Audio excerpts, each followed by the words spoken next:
Welcome into the show right here on the radio. Yes, Metabolic Coaching, metabolic-coaching.net. Of course, Dr. Justin Anderson out today. But special guests on the program, Dr. Catherine Ronaghan, and of course, Ibrahim here with us as well. He's from Kuwait, studying civil engineering at Texas Tech University. Health coach Melody Wilkes as well here on the show. Along the way, if you have any questions, comments, feel free to call at any time throughout the broadcast, 745-5800, 745-5800. You can text in as well, 806-745-5800. Well, Dr. Ronaghan and Ibrahim and Melody, good to see all three of y'all here back on today's health show. It's been a while since Dr. Ronaghan and I shared a microphone. I want to say probably about 10 years or something. You have been here before, but it's been a while. So welcome back to the show, Doctor. Happy to be here. Yeah, glad to see you. And Ibrahim, your first time. Yes, sir. And Melody, you're a regular on the Doctor. Yeah. You're the Cure Show. I love this kind of stuff. On Mondays, yes, with Dr. Ben Edwards. So where do we want to go? Let's start with this, maybe get some background, because I have a lot of questions for Dr. Ronaghan, too, because, you know, as I've watched your career, Dr. Ronaghan, over the last decade or more now, I've seen where you have also kind of come to this conclusion that, you know what, there's a lot to this healthy eating situation. And what I'm talking about, and we talk about it here a lot on this show, is, you know, getting the right nutrition at the right time to combat all kinds of inflammatory situations within the body. Yesterday we had a great show with a Dr. Winters, who has written a book called The Metabolic Approach to Cancer. And now you're a cancer oncologist, surgeon, and been dealing with this, and that was your formal years and scope and practice. And we're starting to see now that, hey, it's not just chemo, it's not just radiation, it's not just, hey, let's have a surgical situation and cut it out. There's a lot of other factors now that we're finding out that go into play into this. So I definitely want to get into that and then talk about Abraham's story as well. But so however you want to go, Abraham, let's start here to say that, tell us your story. Tell us a little bit about yourself, where you come from. I find it fascinating you're from Kuwait. That's cool. I've been there before. Not that I wanted to be in Kuwait, but Kuwait was nice, right? But nevertheless, tell us a little bit about your background and how you got started in all this. Well, it's all started when I stepped on the scale and I was 260 pounds. 260 pounds? Okay. Yes. And I was looking for a way to just lose weight and, you know, tune up, that common sentence everyone talks about. I was like, I want to lose weight and tune up. First thing, I listened to the coach that was in the gym, and he said, just go ahead and jog for 45 minutes a day, and you will be there. And that was it. It was so easy. Right. And then I got my first scholarship to Malta, a European country close to Italy. And over there, I met this guy who was a jiu-jitsu partner, judo, not jiu-jitsu. And he told me that what I'm doing is okay, but if I lift weight, it will fill me up, and all the wrinkly skin will be filled with muscle. And I was like, oh, that sounds better. I like that. And so I started jogging for 45 minutes and working out for 1 hour a day. And I did see results. Amazing. I actually dropped from 260 to 190 in not a quick time. Mm-hmm. So then I stopped doing that for a little bit because it was finals, and my weight was 230. just because I stopped. Just because you stopped the cardio and strength training. Yes, and my weight just bounced back. So everyone told me, yeah, it's not fair. Yeah. And I was told that the only reason I did this because I ate too much. And it made sense. I was eating too much, and then I was burning it with lifting and cardio. Mm-hmm. But then I started eating the same without them, so there was a more calorie intake, less calorie out. Right. And then I got into like the diet ideas, like, hey, calorie in, calorie out, and I started doing it for a long time. Right. And I started understanding it. Then I started making my food better, 6 meals a day, because they told me you have to keep your metabolism going. Mm-hmm. This all sounds so wrong now when I'm saying it with the ketogenic diet, but I was doing it for a long time.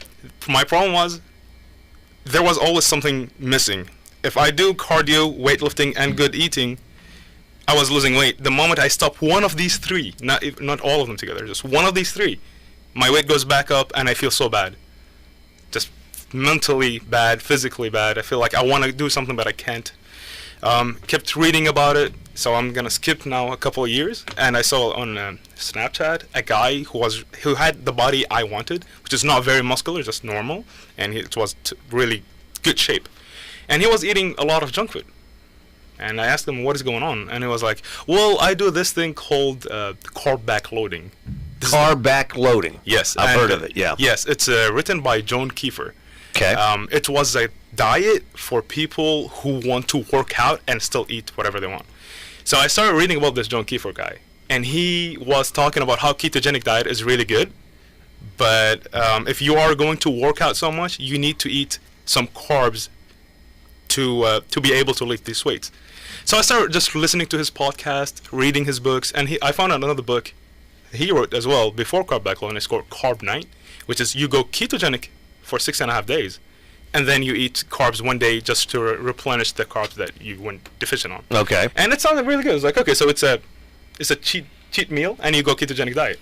Then I started reading more about ketogenic diet, and I saw all the health benefits coming from ketogenic diet. Then I understood how carbs were actually the reason for all the problems I had. The carbs are the reason, or what pulls me back whenever I get to wherever I want.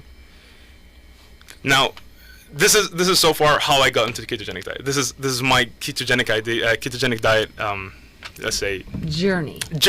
How did I get there at the very end? Thank you. I used to eat so much, like in the morning. Like you have to eat breakfast in the morning. Lies. Yeah. Especially most important meal of the day. Yeah, the most important meal of the day is like it feels so bad that I used to do it, and I ate oatmeal. Oh. That is for your annoying. blood sugar. Yeah, it's like oatmeal and put some bananas on them and whatever. Now I'm thinking how much carb that was, like 200 carbs in the morning. Wow. 200 grams of carbs in the morning. Yeah. Way too much. It's too much. My blood glucose was all the way up. I was spiking my insulin every morning, and it's just so bad. And all that depression that I get after, not depression, I would say, the downtime after I go to school, first 2 classes, amazing. Then by like 12, I feel so like done. It's like I don't want to do any more classes. I just want to go home now. I started like even making my classes only in the morning period, so the afternoon I can go home because that's when I'm tired. Yeah. But now I'm doing this ketogenic diet. In the morning I eat drink my coffee with whipping cream and coconut oil. I can go until like 4. I was like, oh, did I even have lunch? I forgot about it. Yeah. Nice right. freedom, isn't it? Freedom with the 6 meals a day, nothing. I needed to eat. I feel hungry every 2 hours, and they were telling me that this is good. You have to. If you feel hungry every 2 hours, then you are doing the right thing, because your biological clock in your body about eating, it will be fixed, and this is how you're supposed to eat. Like a baby. Eat like a baby. Every 2 hours. It's just so weird. But that's what we have been told for a long time. Yes. That was the way to do it. Now, you're now doing what? Are you doing more like what metabolic coaching talks about, where you're just limiting to less than, now Dr. Anderson goes pretty hardcore. Yes. Now, he does it with people who are already type 2 diabetic, already having a lot of issues, wanting to get off metformin or this, that, and the other. You weren't in that situation, or were you? Were you on a lot of medications or no? Well, here's the thing. I before I even started on everything, I did have alopecia areata, which is a condition that affects your hair, and you start losing hair in places. Okay, so you had some inflammation, obviously, going on. Okay. Yeah. So right. I was on medication, and in my family, type 2 diabetes is actually there. We do have arthritis. Arthritis? Yes. Yeah, so we do have a lot of inherited diseases. Hey, I have a question. What's your native diet? What do y'all eat? Rice. Rice? All the time. Wow. Rice and Kuwait, yeah. Yeah, rice. Rice, lamb. Lamb's yeah. good, and y'all have a lot of bread. Yeah.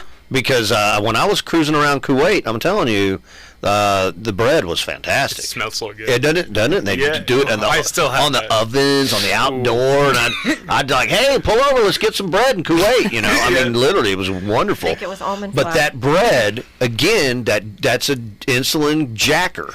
Yes. You eat the bread and your insulin, and I didn't know that either, back then, but But I did what you did in the sense that I thought, well, if I work out and eat a healthy diet, which I was, Caloric I lost deficit. weight. You know, when I came back from Iraq, More than you take in. yeah, well, I mean, I burned it off in the gym, plus on combat patrols every day in 120-degree heat. That'll wear it out of you. But also, you know, I was eating good. Still not knowing the carb deal, the carb thing, cut the killer carbs. What we talk. I didn't understand that at the time, but because I was so physically active and lifting weights and you know, and eating a healthy, more of a protein top diet, I was doing some things right, and I lost a ton of weight. I lost like 45 pounds over there. But when I came back, like you, Abraham, I went back to the junk. You know, but I kept working out. I haven't ever stopped working out, but I thought, well, as long as I'm working out, I'm good, right? No. The weight over time eventually crept back up because I was missing that key component, which was, you know, the carb situation. Way too many carbs in my diet, and it made me get back to, you know, eventually over time to about, you know, 225 pounds. And that's just nowhere to be, right? It's just, for me, it was too heavy. Well, and Wade, your point about, you know, I was working out, I was keeping the weight off. You know, there's we describe people now as skinny sick as well, and I talk to folks about being ripped sick. Okay, you got all, you know, you've got the body you want, but you're still a ball of inflammation because of the level of carbohydrates and processed foods that you're eating. Yeah, right. Well, and that's the thing. It's so. Now, Dr. Ronaghan, you know, because Abraham. So before I get to you, real quick. So what are you on, like, on a day? Are you going keto every day now? Yes. Is that what you're doing? Yes. So that means you're you're. doing some fasting with that. Well, let me go Unintentional, maybe. Okay, let me go through. Let me explain something about when I got to keto. So I stepped on a scale where it measures like the inside of your body, because I hear that on another podcast. They were talking that his artery was of the age of 60 something, and then he went on keto for 6 months. I think his name was Dr. Rakesh Patel. Okay. And then he did the scanning on his artery again, and it was of a 17 years old. Just because he went on keto, so he was healing himself from the inside. I wanted to get to try it too, and I went to like a clinic, and they had the scale where it measures everything, and it says, okay, your inside of your body. This was after I was doing keto for probably a month. It was of a 65, and then after a while, it was 35. I was like, hey, ketogenic is actually working to heal me from the inside. I didn't even go when I went to the pharmacy. I didn't ask them, hey. What age my organs are supposed to be or something. The only thing I told them is like, I want to measure my muscle to fat ratio, body composite, and that's what I got from the results. So for the gym part, I'll tell you something. You will not be able to hit the same amount, the same weight volume as everyone else who's eating carbs, because glycogens, they do provide you with much more power. Yeah. Ketones, on the other hand, they will give you endurance. They will give you, you will be able to lift or jog for longer, but that's not good. But you can do it. But the people who are eating carbs, they will able to lift heavier weight than you. And even more reps. Yeah. That's the difference. Right. So what I do is I do go ketogenic.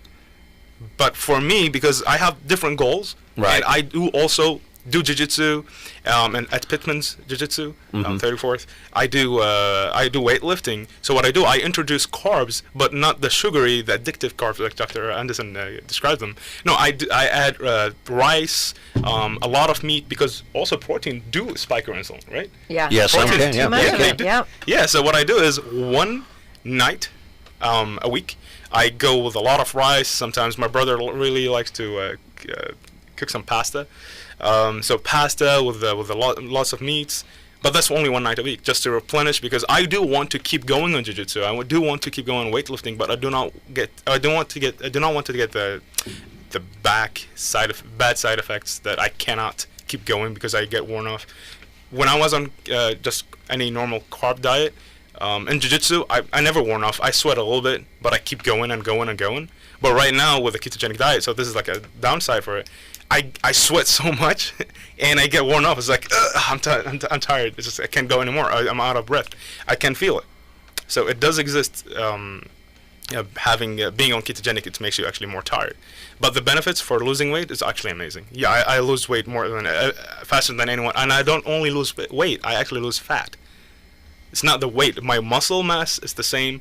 My weight is dropping very slowly. I can see difference in the mirror, and that's my measure. I don't step on the scale. Yeah, that's why you do it, right? You look in the mirror and see how you're doing. Yeah, I look in the mirror. That's what I always like to say. And to clarify, though, when you're talking about I'm tired, you're talking about a physical tiredness because mentally, Literally. you're sharp as can be because our brain loves ketones. Yes. Yeah. Yeah, I was going Yeah. to ask you how you feel like the differences in your brain, your clarity. Oh, it's just a cloud of fog just lifted. It's like everything I see, I was telling my brother that I can hear someone walking around the house. I can hear him. Where is he right now? But back then, I was with the carbs. No, it's kind of more foggy. It had a very huge impact on my school in Texas Tech University. Imagine. Yes, it's at the beginning.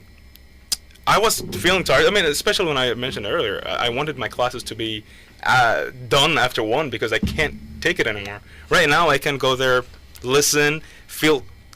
I participated more. That's how I see it. My grades are actually going up. Clarity. Mental clarity is what it brings to you. See, and it does that for me now because I'm not fully on board with what Dr. Anderson says, and we have this great debate every Tuesday. But I have toyed around with it. I've been doing the carb cycling more, where I have one day where I have no carbs, and then I'll have a day where I have a few carbs. But I'm not eating near the carbs I used to by any stretch. I mean, the average standard American diet, most people are eating well over 200 grams of carbs a day, which is way outrageous. But my question is to you, Abraham, and to Dr. Ronaghan. I'll bring you in on this too. Are you limiting your carb intake to? Because he talks about 20 carbs, 20 or less every single day, 7 days a week. I do that too. So you're 20 or less. Yes, I'm 20 or less. What about you, Dr. Ronaghan? Are you the 20 or less kind of person, or are you doing that? Yeah, I don't necessarily count, but yeah, I'm chronically on the low carb diet. I always have been, actually. It's really strange because I noticed I always felt myself drawn to nuts, drawn to protein, drawn to fat, and then, I was following along with everyone else going, oh my gosh, this is all bad, you need to have skim milk, and never quite made sense to me, and then, and so I don't measure, but definitely, and I juice a lot. Because of my schedule, I feel like I can really boost my metabolism and just my sense of well-being by literally juicing. So I have lots of, fresh greens, just juiced. So, because I can't sit around, all day and eat vegetables. I mean, it just doesn't work out for the schedule. So I get the micronutrients, get less of the fiber, but that's okay. You can get plenty of fiber in other venues. So, juicing is a big part of my day. Yeah. Vegetable juices, though. And you feel better on that, right? Yeah. Oh, absolutely. And it's a point, too, to make. You're talking about carbs. Everyone says carbs, and it's like, oh, it's a terrible word. Well, no, of course we need carbohydrates. But we need to categorize them, okay? There are the crappy carbs, as I like to call them. That's right. And the better carbs. And the crappy carbs would be flaming Cheetos. Just go ahead and put them down now with your Diet Dr. Pepper or whatnot. That kind of thing. Doritos. The heavily processed carbohydrates. That's where it really hurts us. So, Hippocrates actually, I mean, this is ridiculous. This has been, for thousands and thousands of years, the father of medicine, Hippocrates. I mean, if he had a mic, he would drop it right now. Here's what he said: let food be thy medicine. Right. But it's got to be good food. He wasn't, I guess, anticipating the huge, food industry now that is, heavily processing things and making some things really unhealthy. Yeah, I was filling up with gas one morning, and I went in to pay, and there was this guy standing in front of me checking out. He had a big bag of chips, chocolate milk, and a cinnamon roll with a ton of icing on it. And I wanted to say something so bad. I was like, how can you function like that? I would be in a coma by lunch. I think it is I think it's because people just don't know. People, they're unaware. It's just a situation they don't It just know. amazes me, though, how you just cannot know. It feels No. like a conspiracy. It's like nobody knows that carbs is the problem, and on the pyramid, carbs are like you have to eat a lot of carbs to be healthy. Yeah, low fat, low right. fat. It's like hidden truth from everyone else. It's funny when you mentioned that. There are so many people who are really, really big, and excuse me, I will use the word fat, huge. Yeah. And they are eating junk food every day and Cheetos and icing on Cinnabon, and then say, "Well, no, this is genetics." Yeah. Yeah. Come on. Yeah, but what you truly need to realize, though, is it is a mother of an addiction, is what it is. Because the processed carbohydrates, the sugar, flour, it hits the same center in your brain, same addiction center that cocaine and other drugs hit. It is a serious addiction. It releases dopamine, right? And but I mean, it is you go through withdrawal. I don't know if any of you all ever saw The Fat, Sick, and Nearly Dead. Yes. You watching Joe Cross go through his initial withdrawal is just as you would see anybody with any type of other legal or illegal addictive and you substance. feel bad because you go through a detox when you get off sugar. Right, but it's headaches, and they're like, but it's similar to smoking. It's always there. Mm-hmm. It's similar to anything else. Once you stop, it's still always there. I mean, and so if you start eating it again, like you said, you were in that cycle for a while where you're like, for years. Man, if I didn't, and it was the carbs mostly. It was the carbs. I mean, and it's it's extremely addictive. So I would say, don't beat yourself up about it. Understand that it's an addiction and that there's been a lot of science, unfortunately, put into developing how it looks, how it tastes, just, hitting just the right notes to keep you wanting to come back for the flaming Cheetos. Yeah. What do you tell Dr. Ronaghan, like with your patients? Now, again, you're by training oncology, with cancer and all. What do you incorporate this with some of your patients to say, look, as your physician, as your oncologist, as your doctor, as your surgeon, I'm also going to recommend as part of our plan here is to get your diet in order to help with you to combat this inflammation, which is cancer, which is attacking whatever part of your body. Do you get into that with your patients? Absolutely, and it's not just for cancer. Any patient facing any surgery needs to have themselves nutritionally sound. And so there's actually a lot of data in the surgical literature about, how to prepare a patient for a colon procedure or, something like that. Yeah. So, people need to understand the outcome. It's not as if we just swoop in and go, okay, we're going to do this and everything is fine. Right. What I tell people is, hey, we're in this together. I need you during your checklist. I'm going to get my checklist together, and then we're going to go forward to expect the best result. But in reality, my kind of interest and hobby of functional medicine developed because I had hundreds upon hundreds upon hundreds of cancer patients coming and going, whoa, how did I develop cancer? No one in my family has cancer. How does this happen? And then, to have to sit down and say, well, the fact that you're about 80 pounds above your optimal weight, that you're carrying a lot of your fatty tissue inside your abdomen, that's called visceral adiposity. Yeah. That fatty tissue is toxic. It is constantly pouring out chemicals that just ramp up inflammation and actually contribute to cancer. Diabetes. And it feeds the cancer, does it not? I mean, once... it actually is the genesis of cancer. So if you just have chronic inflammation, and chronic inflammation comes from a variety of things, but in particular, the fat that we store in our abdomen just secretes a lot of chemicals. And estrogen. That ramp up. Well, actually, the visceral, your peripheral fat. So in women, just our subcutaneous fat takes adrenal hormones and converts them to weak estrogens. I hate that. That's just, I don't like that. That's not fair. I know, it's an excess as usual. So it's finding that happy cycle. medium.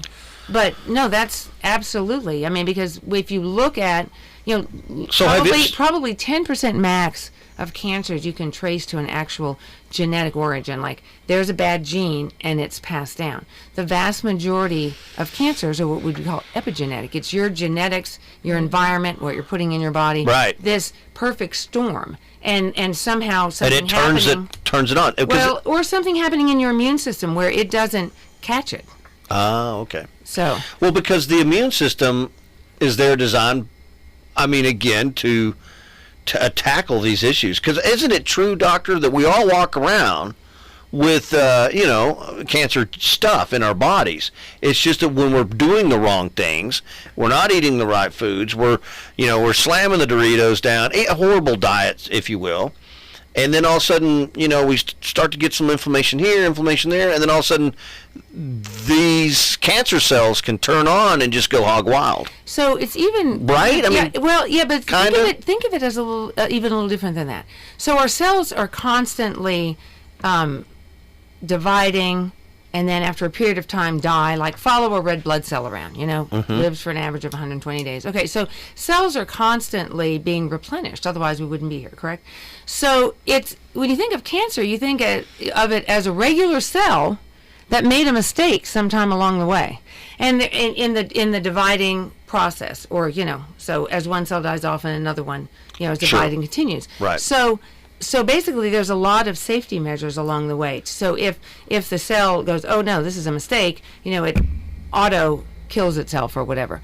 And then the immune system is another backup. So what can happen is, they're just the mistake, the ability for the cell to kill itself essentially after a mistake is deleted from the cell, and so it doesn't, and then the immune system doesn't. It's like a perfect storm. Then the immune system doesn't catch it, maybe because you're immunosuppressed from your diet, or something you're eating, or your environment, or whatever, or you're taking medications. I mean, there's lots of people that have autoimmune inflammatory diseases that are taking really, really strong medication, which sometimes they need, but not necessarily all the time, which greatly suppresses their immune system and sets them up, potentially for a cancer.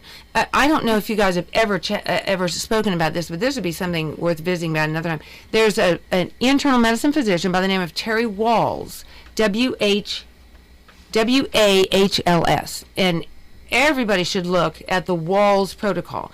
Fascinating story. She was an internist. She is an internist. She had multiple sclerosis. What is that? An autoimmune disorder. She did everything conventionally. She was on, the biologics. She was on a variety of things. And then finally one day she was in a wheelchair. She said, this isn't working. And she totally revamped her diet. And I'm not even going to say anything else. Just go Google her and see where she's at now. She has TED Talks. She has a book called The Wahls Protocol for Anti-Inflammatory Diet. Wow. Phenomenal. What role do you think that artificial colors play as far as cancer goes? Dyes? Mm-hmm. Yeah. It's hard to tell. I basically look at things as, stick as close as you can to what God originally had in mind. If you start looking at something that you want to eat, and you have so many chemicals in it that you can't even figure out what the heck it is. I tend to go for this has kale, or this has, a few ingredients. Right. And that's it. And I think there's no reason to have all of these chemicals, because we're finding out now, for instance, a lot of the things in the plastic containers we thought were perfectly safe, like BPH or whatever it's called. Now you're seeing these, links. So why bother? I mean, just go with nature's colors. You pull up to a 7-Eleven and what do you see? Usually it's stacks of plastic bottles of water sitting out in the heat. Mm-hmm. And then people go and buy them, put them in the refrigerator, not realizing all those chemicals were leaching out into the water, and then they're drinking them. Yeah. No kidding. And that's a problem. And you're starting to see some some places that will say, hey, this is a BPH-free bottle, or this is BPH-free whatever. Yeah. So I get the BBA. Thank you. It's cool. Well, whatever. But you see what I'm saying. Yeah. Because but again, it's all due to consumer demand. Yeah. If the consumers start to wise up, so to speak, they hear shows like this and others, and they start kind of doing their own research. Well, why do I feel sick? Or why do I feel run down? Or why am I, 100 pounds overweight? Can't figure it out. And then you start to kind of figure, this diet plays such a big role here. Then the society as a general, as they go and purchase the right foods and do the right thing, then that starts to change, and hopefully that is occurring in a major way. Yes, unfortunately, people do not want to ask why. Yeah. Well, They want the magical wand. Well, they want There you are. they want a pill. Take Yes. a pill, and then I can still live like the devil, but the pill will prevent all these bad outcomes. Yes. Which doesn't work like that. Hey, but Personal- I want to ask you something. Yes. I'm sorry I interrupted you. How hard was this? Because I feel like people don't want to do this because they feel like it's going to be hard or, Oh, it's uncomfortable. So kind of talk to people about that. Like, what do you eat in a day? How hard is it? What if you go out to eat? What do you do? Yeah, good point. Yeah, I'll go through one day for me. I did fix some bad habits that I had when I started with Dr. Anderson that I didn't know that they were wrong, and there are some information that I needed to discuss someone, because reading a book, you will get so much of it, but when you ask someone who's an expert in it, you will get more. So my normal day is just wake up at 7, 6. Sometimes I do hit cardio, sometimes I don't, because it's not that important. I'm losing weight either way. I go for coffee with heavy cream. I know a lot of people like the bulletproof one, which is the grass-fed. I do that one. Yeah, but for me, when I looked at it, I'm an engineer. I always ask why, and I will find an easier way. So instead of blending the butter inside, I use heavy cream, because the molecules are kind of a little bit more far away from each other when you compare it to butter. So once you pour it in, it's already mixed. You don't need the blender or anything. You don't have to clean after you, which is what I like most. Right. I do add coconut oil for more energy. Sometimes I do hit cardio, but I put a lot of heavy cream. And, Like, how much is a lot? Well, not a lot. This much. So a couple, 3 ounces, it looks like, at least, would yes, you say? Yeah. So about an inch, maybe, or less, in my 16 ounces cup, or maybe something smaller. Anyway, and I drink that, and I'm not hungry up until like 12, 1. And then at 12, I eat my breakfast, or 1. It's a late breakfast, and it's usually eggs. By 3, 4, I go to the gym, or 3, and I hit weights lifting. After that, I come back home. 1 hour after weightlifting, I always time it, because I heard also from Kiefer. 1 hour after weightlifting, I eat, and also it's very recommended, like you said, whole foods, whole. I eat meat, red meat, chicken, salmon, veggies. I stay away from carbs. I mean, I always go under 20, but when I look at spinach or broccoli or cauliflower rice, they have like 5 grams for this much. I always go by this much. That's how I eat. In radio, that's hard to see, Abraham, but we'll just have to say It's a plate several Can y'all see this much? Well, the only reason I always say this much, because when I'm sitting with my friends who do not want to learn, who do not want to ask why does it work or why doesn't this work, and people who tell me that they're gonna inject some steroids. Yes. When I tell them that my diet is all about just looking at stuff and just do it. It's like, how much butter do you want? It's like 1 stick, cut it in half, put it on the pan, throw a couple of broccolis and other veggies you want. Can I just make a quick comment, though? Really, it should be grass-fed butter. Yeah. It really should be grass-fed try-no-antibiotics. Seriously, And especially if you're eating that much. Meats as well. Yeah, Meats, as much as possible. Yeah. grass-fed, non-hormone, because those hormones they put in the meat will jack with your hormones. I usually buy grass-fed meat Yeah. from Market Street, Yeah. the Open Yeah. Nature brand. Yeah, there's places. I will tell you though that but see, even if people take the first step and start just recognizing the fact that what we're doing to the standard American diet is absolutely horrible.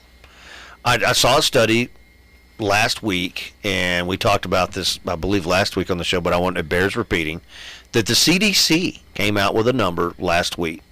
100 million Americans. Now, there's about 325 million Americans in the United States, citizens. 100 million of us type 2 diabetic right now.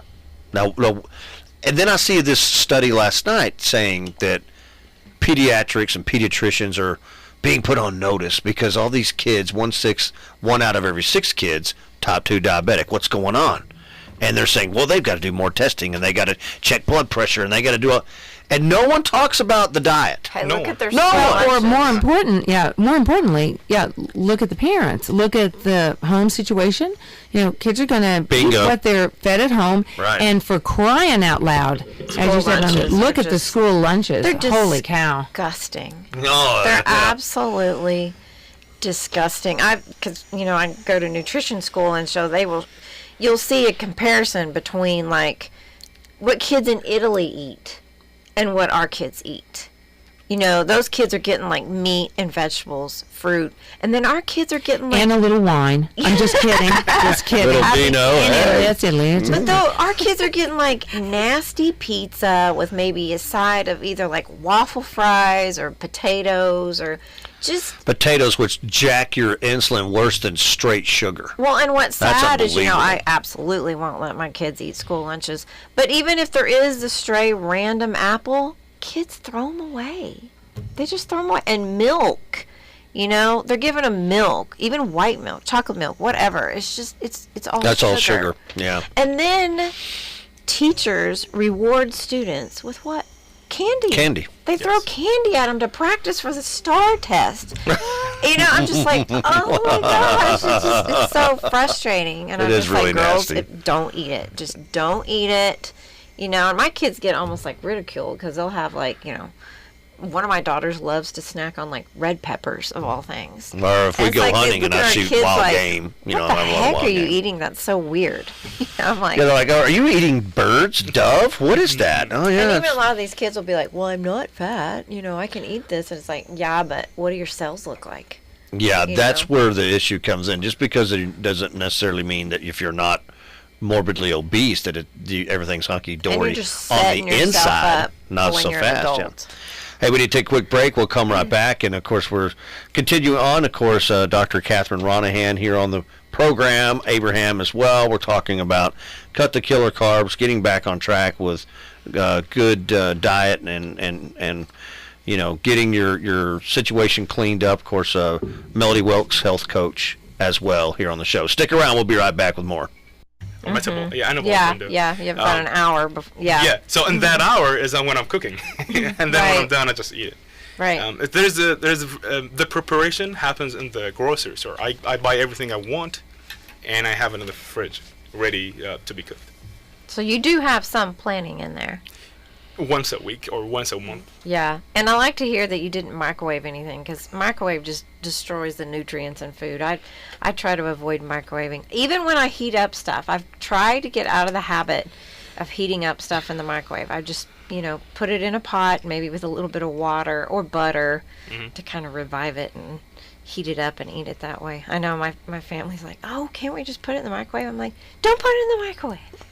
Especially in styrofoam. Yeah, don't put plastic on in styrofoam. If you're going to heat it up in styrofoam, not a good idea, right? By all means, don't stand next to the microwave. Stand off from the microwave. I don't know, I'm just... I've noticed a lot of restaurants, though, now are starting to use, like, paper takeouts as opposed to the styrofoam products. I don't know if that's driven by consumer situations like we were talking about earlier about, but I see a lot of, the paper coming back, recycled paper type stuff, That may be environmental. It could be environmental, but that's healthier, right? I mean, I would think it isn't the styrofoam, but, again, you definitely don't want to eat food up in the styrofoam Have you situation. been on a whole week of being ketogenic? I have not been, no. I've carb cycled, and that's what I've been trying over the past... Well, here's what I've done, Abraham. It's a great question. What I'm doing now, what I have over the last 6 weeks, is I carb cycle and I intermittent fast, where I go 24 hours. Like I had dinner last night at 7 o'clock or 6 o'clock. Today I won't have dinner again until 6 o'clock, and it doesn't bother me. I don't have, I don't. In fact, I feel really good when I do that. And then when I do eat dinner, it's a low carb dinner. But am I limiting to myself 20 carbs a day on average every day, 7 days a week? No, I'm not. Okay, does that help you? Okay. It does explain. if you just for you experiment with yourself, because I experimented with myself for 7 years until I reached this stage where I am. Right. When you go, like let's say you start on Sunday, you go ketogenic. From Sunday to Sunday, on Wednesday or probably Wednesday or Thursday, you will get that feeling where you feel a little bit tired, but you're not physically tired, just in the brain. You feel like fogginess, a little bit disoriented, because you have almost depleted. It's not depletion, fully depletion. Probably you depleted, let's say, 30% of your glycogen storage.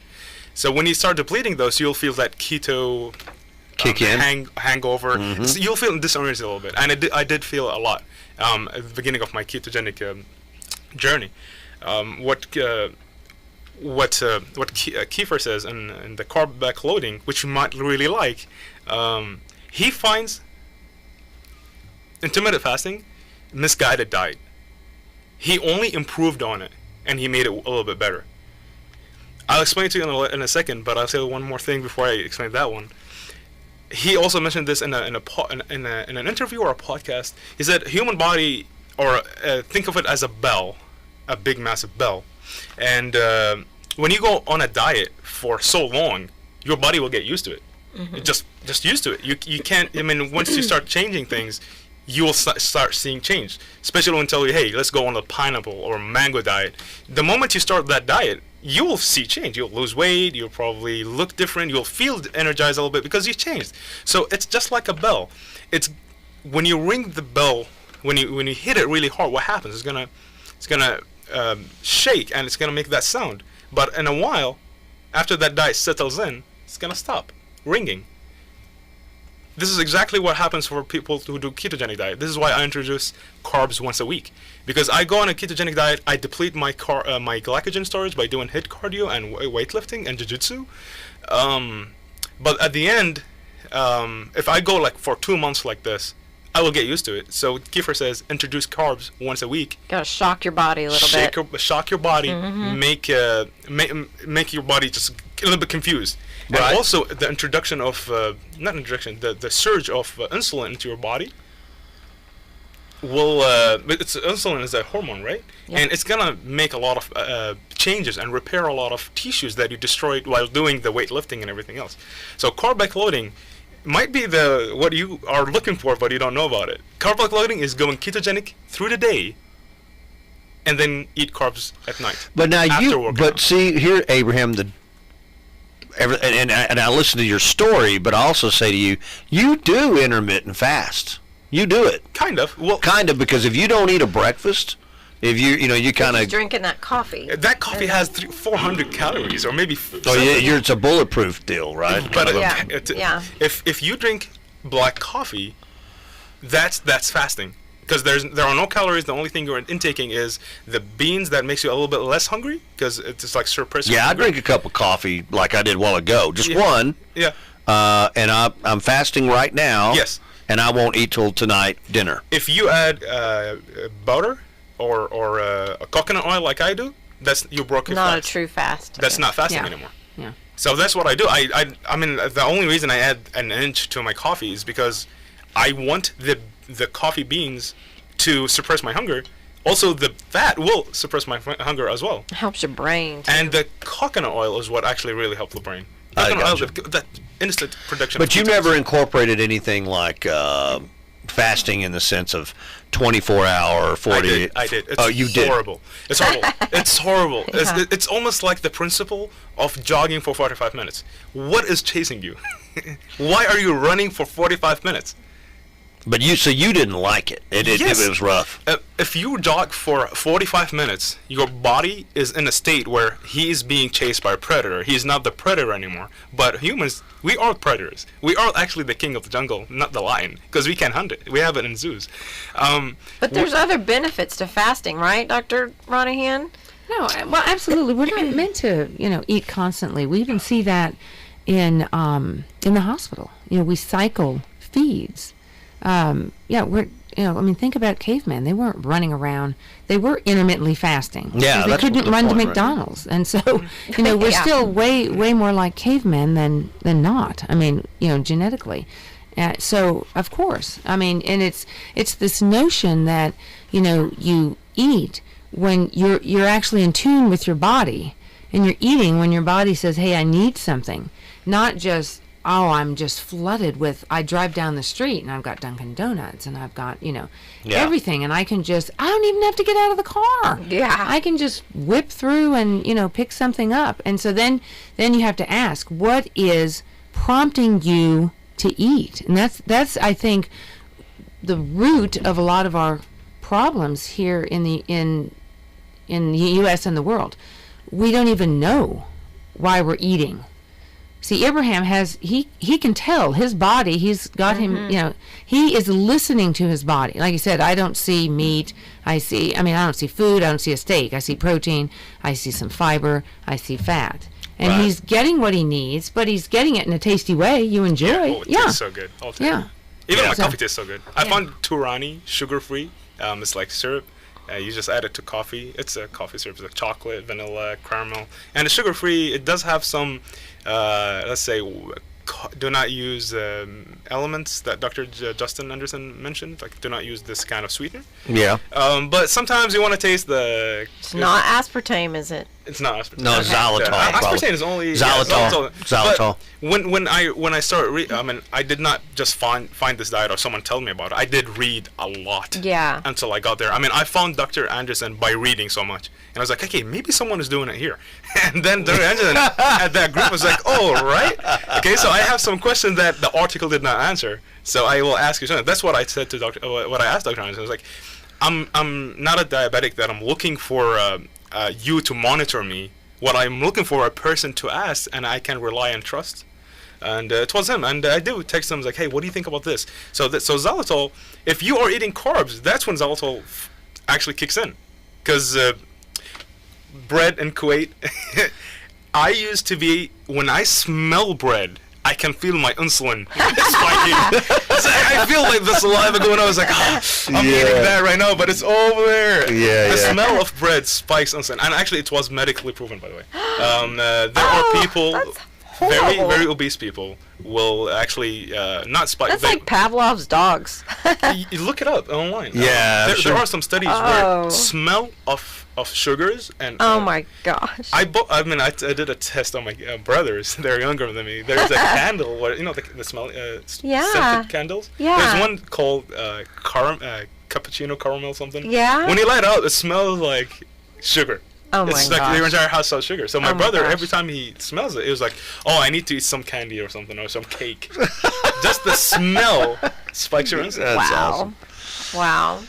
Well, Abraham, it's been a pleasure to have you on the show to tell your story, and you're looking good, and it's working. And so it's just when Dr. Anderson's out and he sends me people out to the show that's actually done it and sticks with it, and it's a lifestyle change, and it works.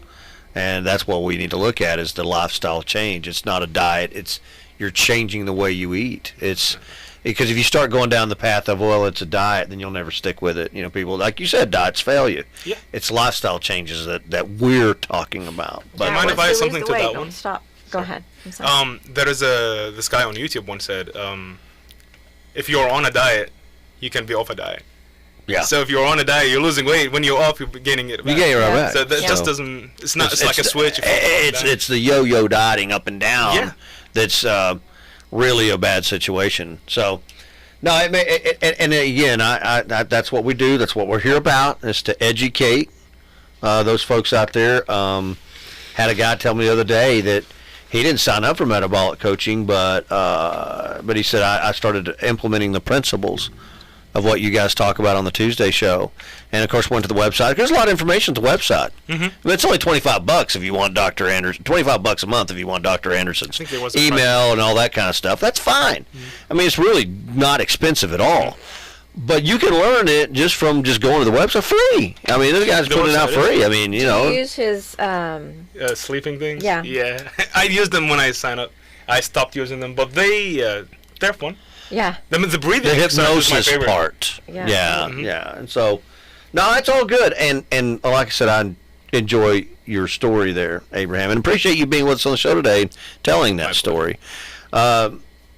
Ronaghan, we appreciate you as well. And of course, Good to hear, again about your practice and that you're integrating a lot of these principles into your practice and telling your patients that, hey, you've got some inflammation or you got cancer, you got all that, and putting these principles into place and helping, the patient from a functional medicine's perspective as well as the orthodox. This is where orthodox medicine and functional medicine should be working hand in glove.